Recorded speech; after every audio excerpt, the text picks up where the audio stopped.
Shalom, welcome back to the Sequential Midrash Aggadah series. Today we are in Bereishis Rabbah Chapter 10, and the pasuk is the great closing line of creation. Thus the heavens and the earth were finished, and all their hosts. At first glance, that sounds like a simple ending. The work is done. The world is built. The story can move on.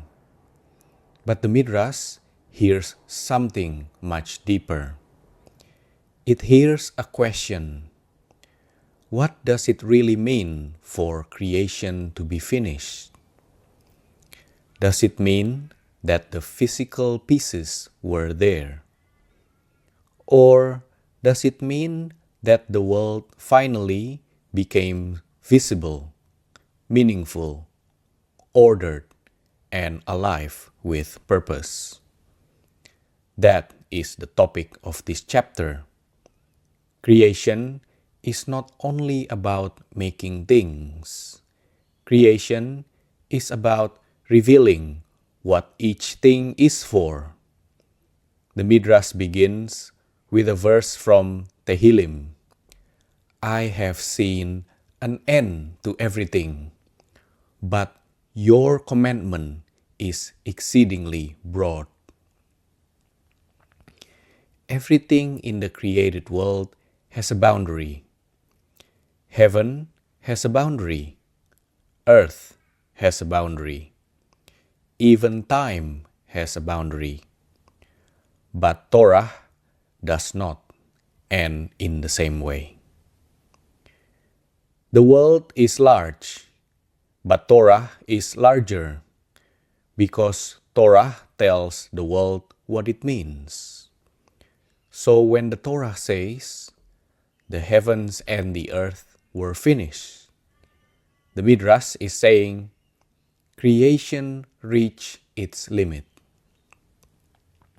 The vessel was complete, but the vessel still needed its meaning. Then the Midrash gives two images. One image is silver. When silver is refined, the dross is removed, and only then does the vessel shine. The vessel may have existed before, but its beauty was hidden. The second image is a tub full of water. Imagine beautiful platters sitting at the bottom, but the tub is filled, so nobody can see them. When the water is drained, the platters appear. That is how the Midrash understands creation. As long as the world was in Tohu Vavohu, confusion and emptiness, the workmanship of heaven and earth was concealed. When that state was removed, the design became visible.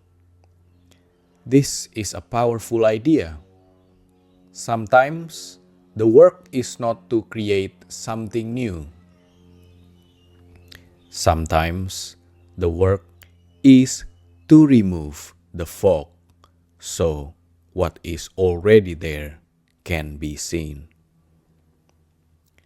Then the Midrash looks again at the word vayekulu, they were finished, and reads it like completed vessels. Heaven and earth become like vessels that are ready for use. The Midrash records different opinions about how this happened. One view says the Holy One took two strands, one of fire and one of snow, and worked them together. Another view speaks of four strands stretching from the four directions.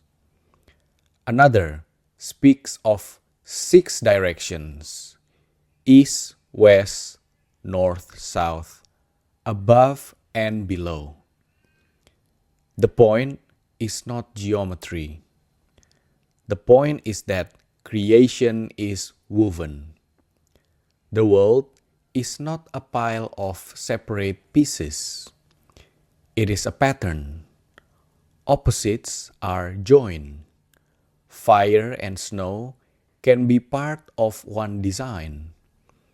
Every direction has to be held together. And when a Roman emperor challenges Rabbi Yehoshua and asks, "How could God hold all 6 directions at once?" Rabbi Yehoshua brings him into a small house and says, "Stretch your hands to the walls."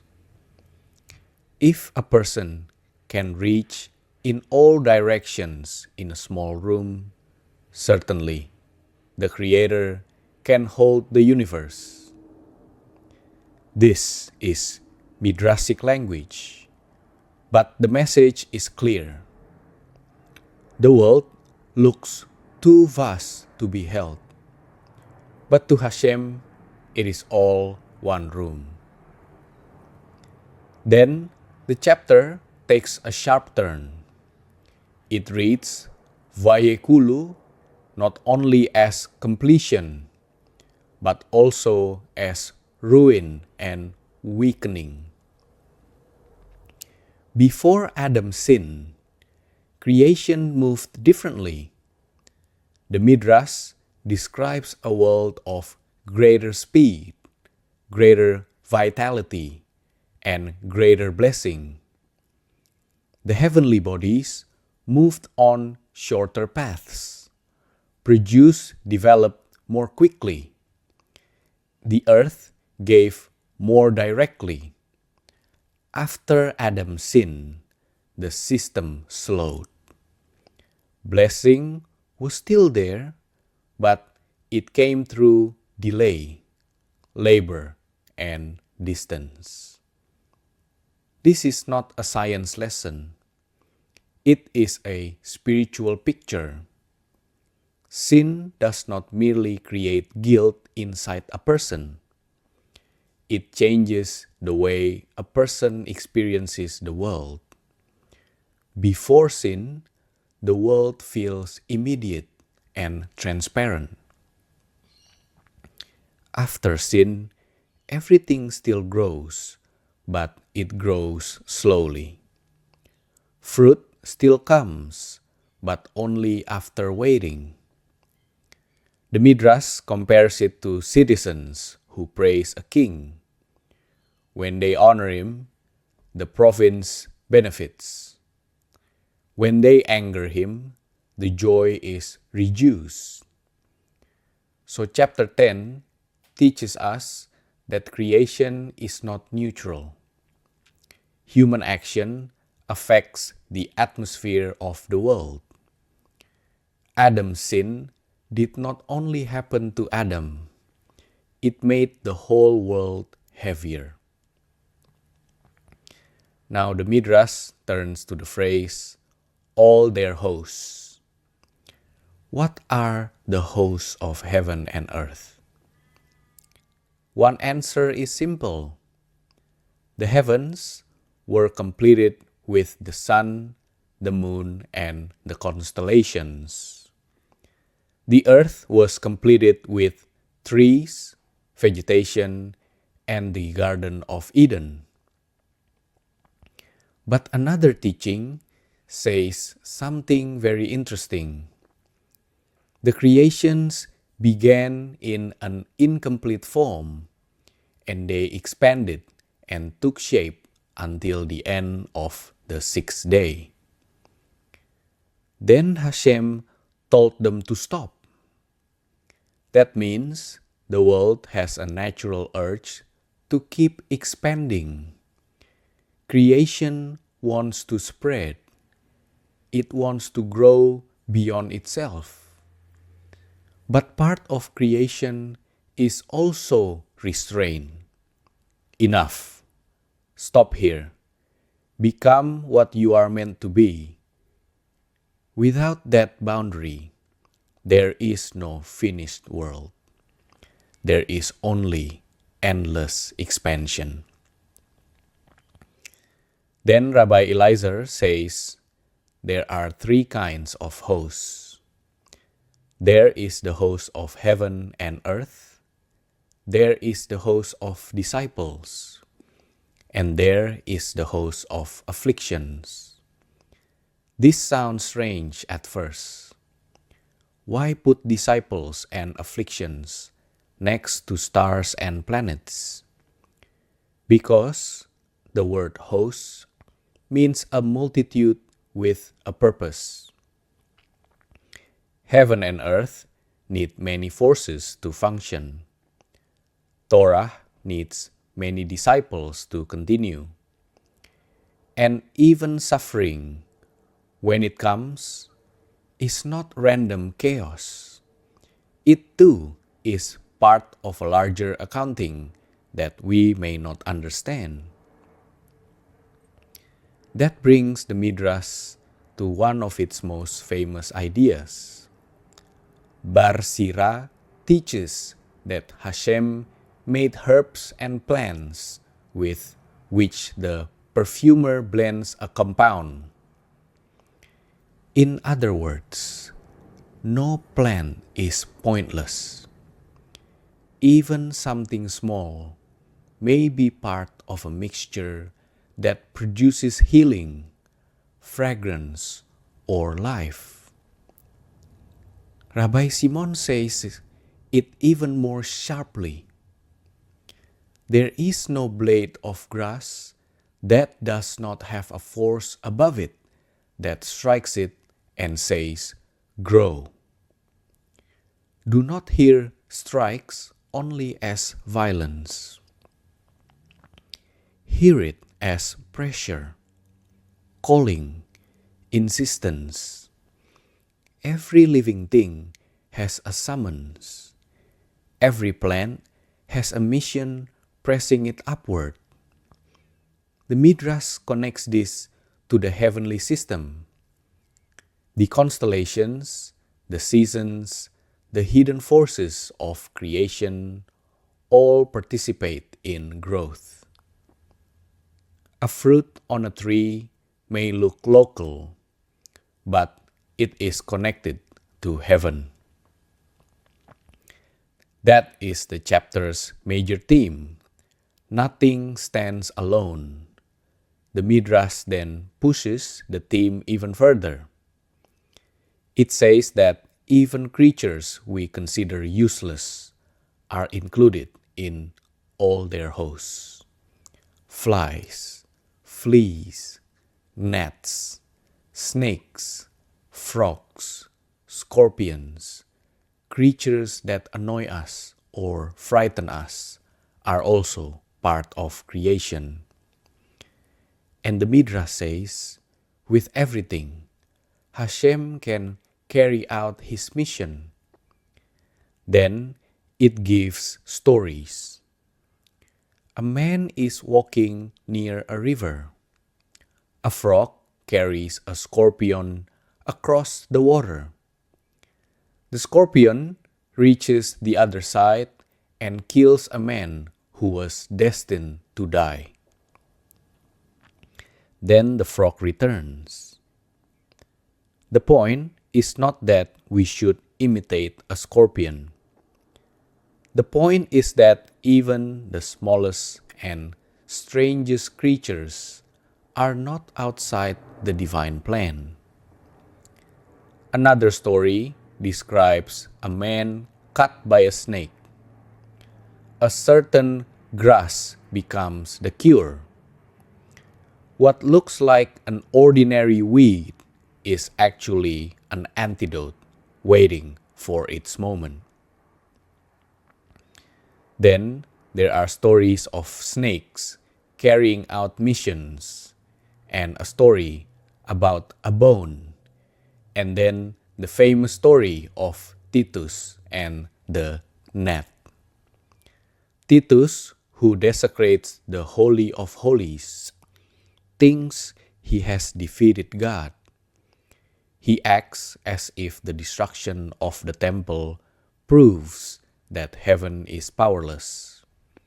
So Hashem answers him not with an army, not with fire, not with thunder, but with a tiny gnat. The gnat enters him and grows inside him. The tyrant who thought he had conquered the divine is tormented by the smallest creature. The Midrash is making a devastating point. Human arrogance wants big victories and big symbols. Hashem can humble arrogance with something almost invisible. And this circles back to all their hosts. The hosts of creation are not only the majestic things, not only the sun, not only angels, not only the garden. The gnat is also in the army of Hashem. That means we have to be careful before calling something useless. We do not know the mission of a creature. We do not know the mission of a moment. We do not always know the mission of a difficulty.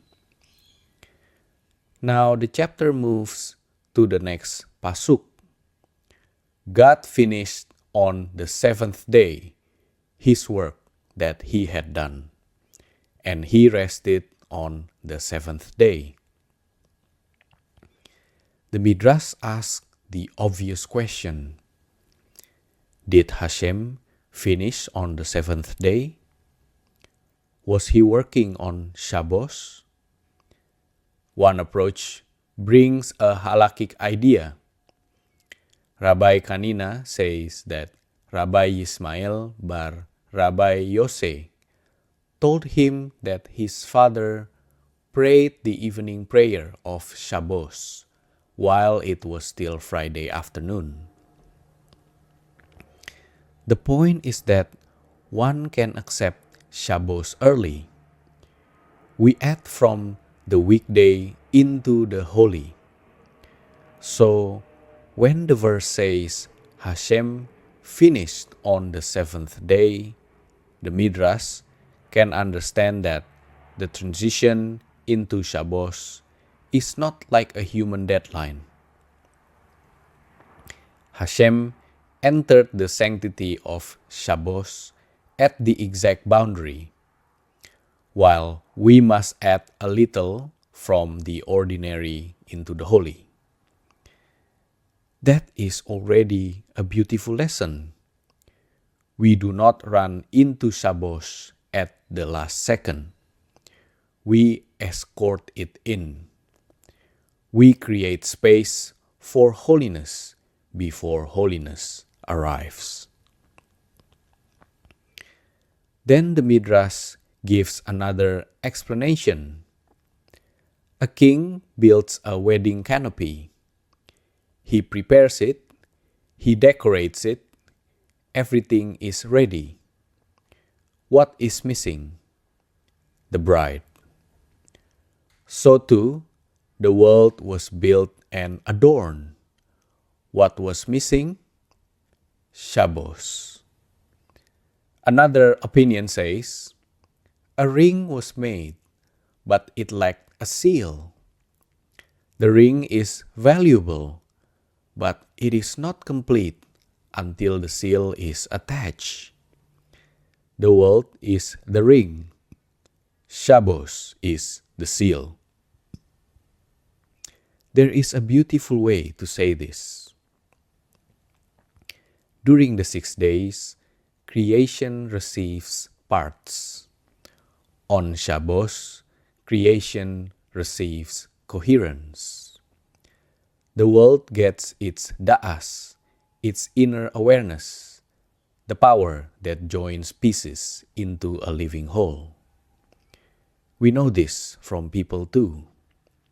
A person can have talents, information, strength, and ambition, and still feel scattered.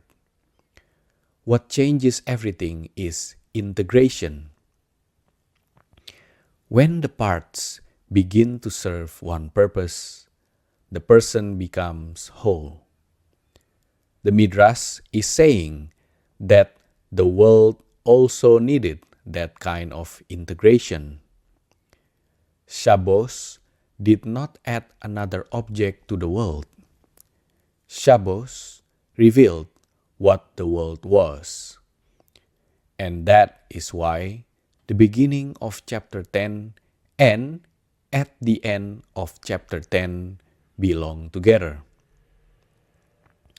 At the beginning, the vessels are hidden under the water. At the end, Shabbos drains the water. The world finally sees itself. That is why this chapter is not only about creation.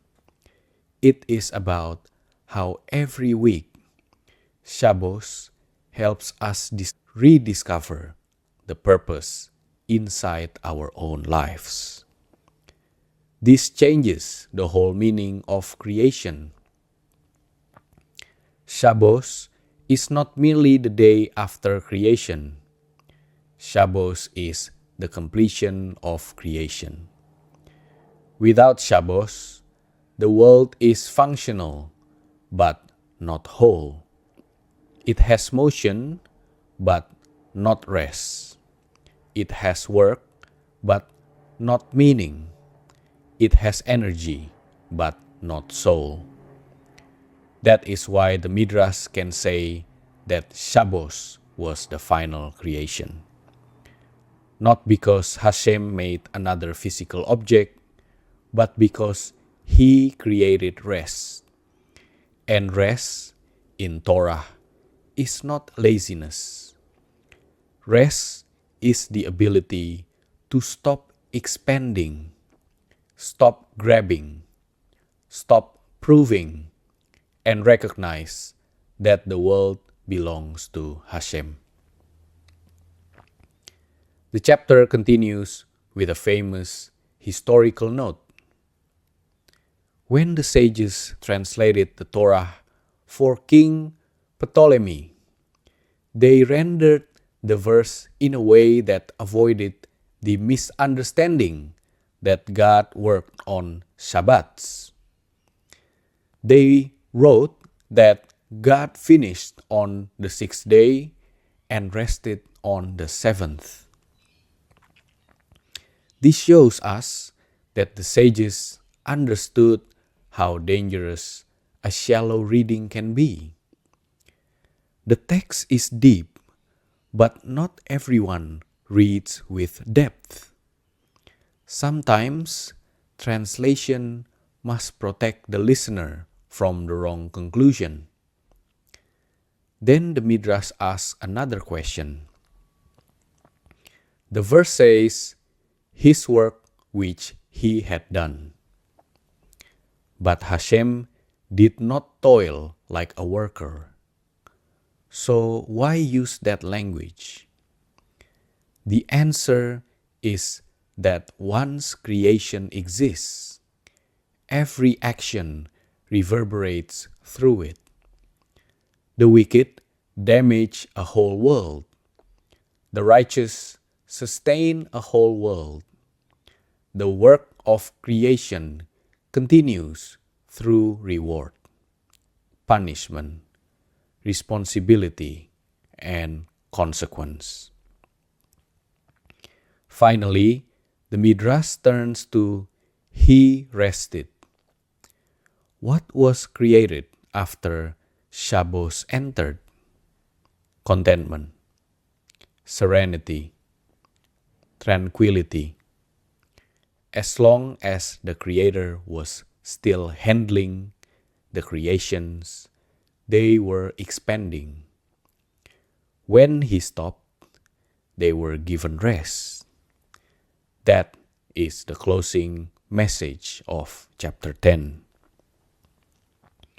Creation is finished not when everything exists, but when everything has its place, its boundary, its mission, and its rest.